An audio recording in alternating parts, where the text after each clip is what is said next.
Hello and welcome to Jessie Bear Book Club. Today we are reviewing part 1 of Elizabeth of York, The Last White Rose by Alison Weir. I have a whole playlist dedicated to Alison Weir's books, so check it out after this video. The book opens with Elizabeth, her sisters, and her mother fleeing to sanctuary. It's a very good opening because it is dramatic and grabs you right into the book. It also establishes the fact that this could have been Elizabeth's first memory, which would be kind of traumatic for any child.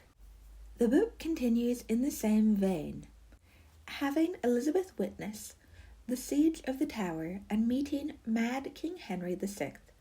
Elizabeth worships her godlike father and her slightly distant mother, as well as loving her siblings deeply and her uncles, especially Gloucester, who she feels close to because he is younger than the rest.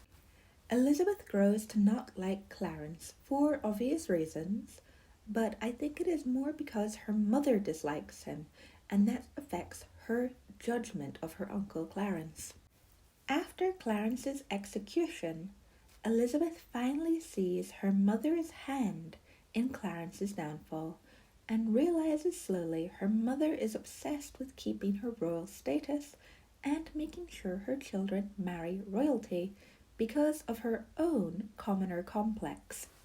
Elizabeth's childhood is surrounded by death. 3 of her siblings die, as well as her lady mistress. But the death that affects her the most is the passing of her sister Mary at the age of 15. Mary and Elizabeth were only a year apart in age and very close, as they had lived through all the trauma and rebellion of their childhood together. She is also becoming very aware of her father's mistresses and thinks little of pretty Mistress Shore or the goldsmith's wife, Flossie. They can't hold a candle to her scheming lady mother. Throughout her childhood, Elizabeth has grown up knowing that she will marry the Dauphin of France and become Queen of France.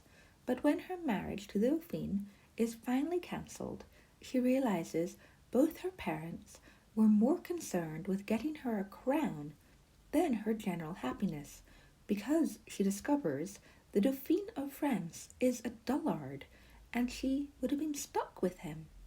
This really changes Elizabeth's view of her parents, but her mother especially, as she knows her mother married for love. Elizabeth is saddened to realize that her mother will not grant her the same privilege. With his daughter back on the marriage market, Edward IV considers marrying his daughter to Henry, Tudor, Earl of Richmond, but after being brought up believing that she would become Queen of France one day, Richmond is a massive step down for Elizabeth, even if she does like his mother and feels close to his stepfather.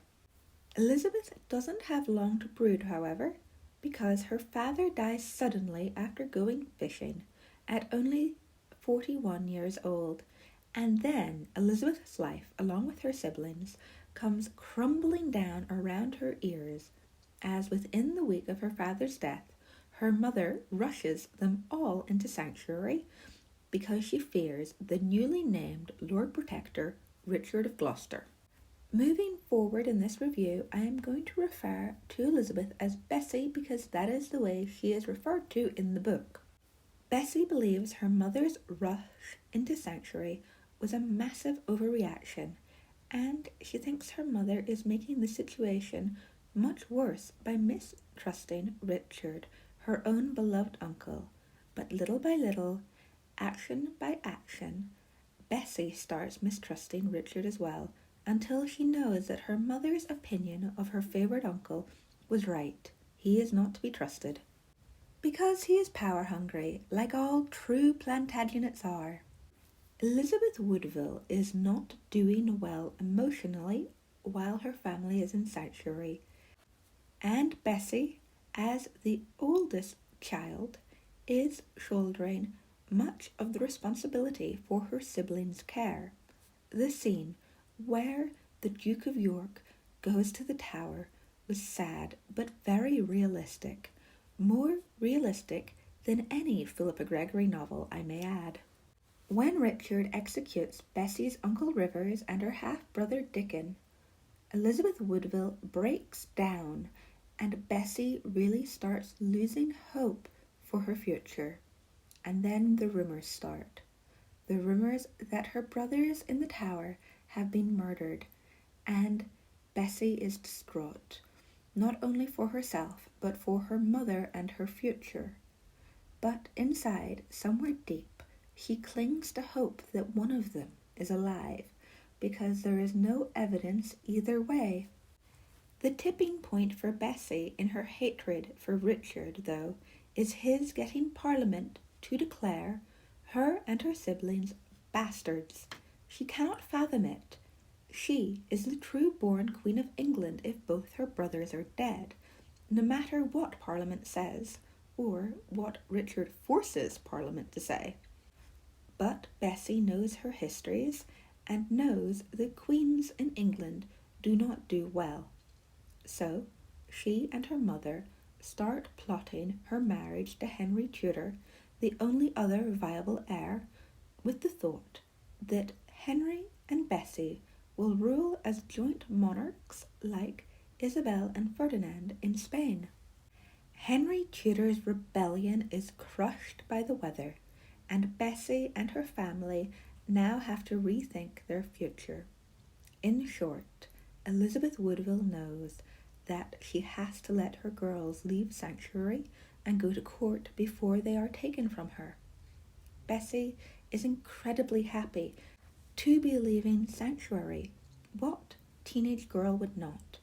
But she feels incredibly awkward going to court, branded a bastard, and looking around the court, it seems like nothing, yet everything has changed.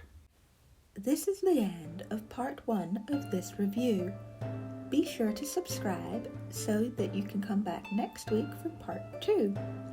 You can also follow me on Instagram at Lady Jessica Riddell, and don't forget to give this video a like and a comment with your thoughts on Elizabeth of York, The Last White Rose.